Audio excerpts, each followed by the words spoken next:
Chance can do nothing because chance is no thing.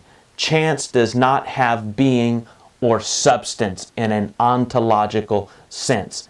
Being, ousia, substance. Chance is nothing, and chance can do nothing. But we still use the word chance, or more correctly, probabilities, in dealing with issues in science and mathematics. And I want to talk about that for just a few moments. But I want to read a couple quotes to kind of solidify what we're talking about and where we're going. The first quote is from R.C. Sproul, and he says this: "We know that chance can never be the real cause of anything, because there is no such thing in the world as chance. Speaking of chance in a causal way is begotten from ignorance of real causes. Chance is an unreal cause, which is really no cause." So chance, ontologically speaking, can do nothing because it is no real thing. It has no real causal power. So to say that the universe was created by chance, there's simply no way that the universe could be created by chance, because chance is nothing. So now let's look at probabilities and what David Hume had to say about probabilities. He said this: "There is certainly a probability which arises from a superiority of chances on any side. And according to this, superiority increases and surpasses the opposite chances. The probability receives a proportionable increase and begets still a higher degree of belief or assent to that side in which we discover the superiority." So he's simply talking about probabilities and whether or not this can take place, and whether or not the chances of it taking place lean this way, or the chances or probabilities of something leaning this way or to that side. So let's look at the universe. Can chance create the universe? What's the probabilities of a long time and natural process, chance, creating the universe? Let's simply go through an exercise of numbers and mathematical probabilities and discover what is the chance that the universe could come about simply by natural causes. And when we say this, we're saying this. We're saying, let's just for a moment assume God is not there. Can evolution answer the question of the origin of life? Can evolution answer the question of the existence of the universe? Is evolution a hypothesis that has explanatory power and explanatory scope? Is it a sufficient hypothesis and theory about the beginning of life and the beginning of the universe? Is chance really something that we can say has a chance of creating the universe? Does it have explanatory power as a theory? Does evolution have explanatory power and explanatory scope as a theory to be sufficient to bring about all the facts? This is worldview issues. Is it a valid theory about the beginning of life and the beginning of the universe? Well, let's look at probabilities and let's look at chance not as an ontological thing, but as a functional thing. Let's look at chance as mathematical probabilities.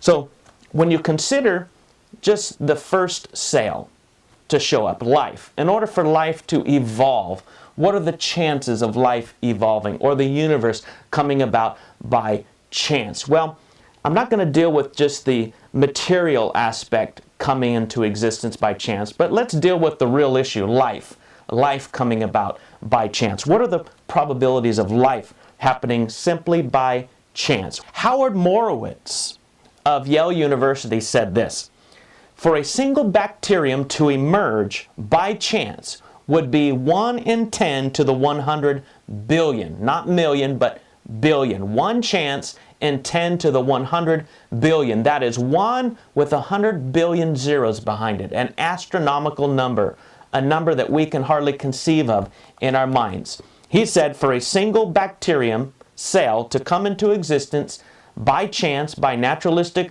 processes, would be 1 in 10 to the 100 billion. That is a huge number. Let's break that down and really see what that is saying about the origin of life. We're not talking about advanced life. We're talking simply about a bacterium cell. So let's continue on.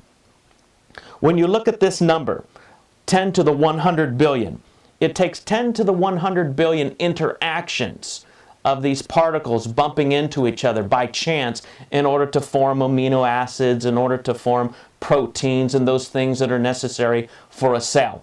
So these things interacting, it would be 10 to the 100 billion interactions to allow some bacterium cell to evolve simply by chance. So is it possible in our universe to have bacterium cells to evolve simply by chance or probability?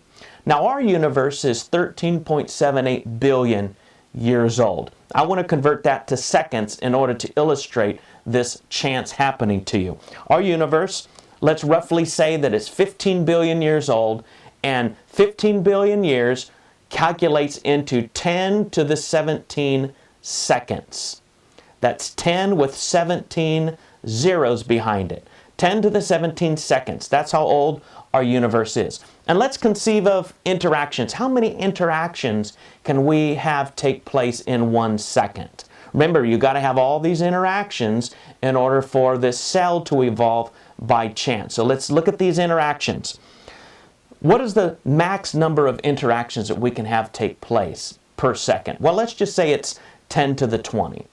That's 10 with 20 zeros behind it, a huge number in its own right. But we're going to allow 10 to the 20 interactions to take place every second.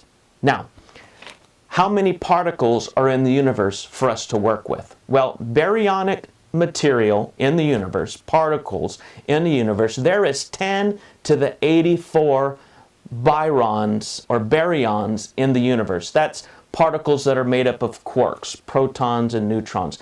The particles of matter, the things that a bacterium would be built of. So there's 10 to the 84 baryons in the universe. There's 10 to the 17 seconds in the universe that we have to work with, and there's 10 to the 20 interactions that we're going to allow per second. So what does that calculate into? Well, this is really what it's telling us. It would take 10 to the 121 interactions that could actually take place in our universe. You could not have any more interactions between the beginning of the universe and present day. You could not have any more than 10 to the 121 interactions. That is 10 with 121 zeros behind it. An unbelievable number. Let me give you an illustration. 10 to the 120 dimes would take you up to the nearest star and back 125 times. That is a lot of dimes, but that's how big that number is. That's a huge number. But that's the max amount of interactions that could take place in our universe since the beginning of time to present day. 10 to the 121. The chances of one bacterium cell coming into existence by chance is 10 to the 100 billion. Do you see the problem with evolutionary theory and chance? Chance cannot create the universe. Chance cannot answer the existence question of life. I've hoped you enjoyed this program. I encourage you, contact us, watch us on Channel 26. I encourage you, write to us. Let us know what you think about the program. I'm Dr. Kenny Rhodes, and I'm so glad you've tuned in today. Thank you for watching, and may the Lord bless you.